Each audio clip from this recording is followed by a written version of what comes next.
course you wanted more. I only stopped that because the phone has a 10-minute sort of cache thing and it just resets itself. So those who stayed in thinking, here, hang on a minute, video minutes to play, so yeah, there's always a bit more if I can do it. So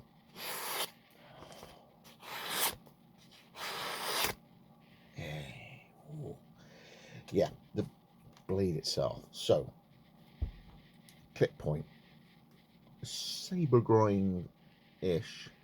The section there is called a Spanish notch. Apparently it's for blade catching. It looks good. All right. Again, the crossadas, the guard, whatever it is, again, blade catching. It looks cool. Okay, that's why I did it. And all I've used are some M5 bolts. I've left them as they are, rather than counter boring and removing steel. I've left them dome headed. I have, what I created are some of these. You get Corby bolts and you get levelers bolts, and I've made some component things up to make kind of levelers bolts. So I just used some of those barrel stud nut things there and cranked it up really tight, and then used a finishing belt just to finish off the edge of the bolt as it's come through. They look really nice. I've done some heavy chopping and it hasn't come loose, so enough with a pair of pliers, cranked up, looks very nice. And because I've only put one side on, there is another one that goes on the side, but going into a sheath, it would need a thick sheath to pack it out, if you understand me.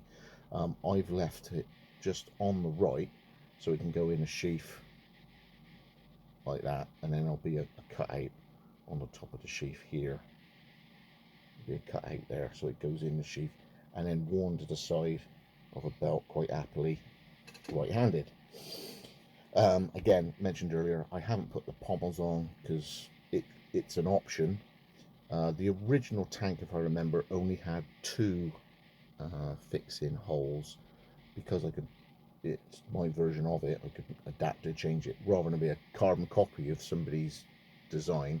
This is my tribute, my hurrah to John Fitson. So I put 4 holes, and basically he did a paracord wrap on a lot of his. So as the paracord wrap was going in and out, he needed a hole to put them through and come out at the end. So I've left that hole there, whatever. But this, I do have the design, and this is my personal one-off build. The scales are the Burnham, which is a really nice, hard, tough wood. It gives it a sort of oldie worldy. I haven't really finished the steel off on this Crosada, just gives it a sort of engineering sort of feel. Yeah, and I haven't stopped fiddling with this thing. It took me 7 or 8 years since I had this blank cut out, and obviously with the rush of when I got the Le Coup done for Mike, the massive backlog, I never got round to doing it. It got to the point where, yeah, I'm gonna have to get this thing, but I just kind of have to build this thing. So cleaned it up occasionally, every now and again, do another little stage, and then it all came together at the end. I saw those laburnum scales and I went, do you know what, I reckon it'll just fit. I could see the shape of the grain and how it got narrower there, and I think, do you know, I reckon, yeah, it just had to be done. It just had to be done. I've got it now. Just I leave it on the side of the bench, and every bit of time I can whittle, and there's paper everywhere. It's saying it's everything I wanted it to be in a knife. And it's strange how, people could look at people who, collect guns, collect crossbows, collect, and can't get their head round how someone can enjoy something that others would find intimidating, scary. This thing's just great in hand. I absolutely love it. It's totally me. It's the kind of thing I like to make. as well as the, you know, the classic bushcraft stuff in the UK.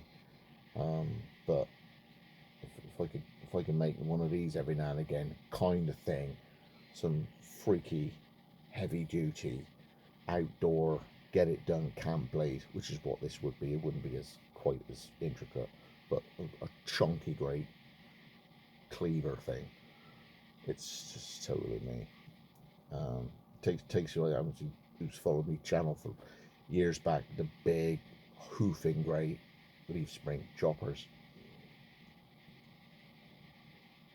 Yeah, Wessex blades to make you go, you know.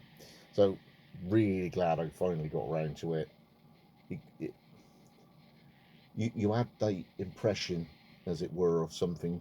You know, you want to build a fence or you want to build something, and you think of what it will give you once you've completed it. This is everything. It's just making me grin all the time. It's brilliant fun.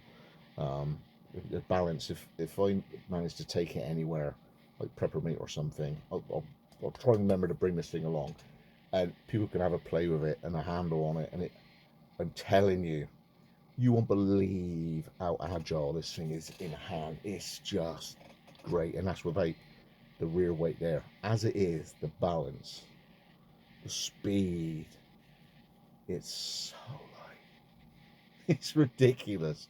So I think I was right in going for just the one crosada, no rear pommel, saber grind, bit of a clip point. It's great. It really is great. And I suppose the weight's maybe a bit more than a British Army Survivor knife, but what a character in a blade. It's brilliant. So, you know, with me chatting away crazy about this thing, this is what knives should do. This is what bows and arrows should do. This is what a chainsaw should do to some guy who's out doing tree surgeon work.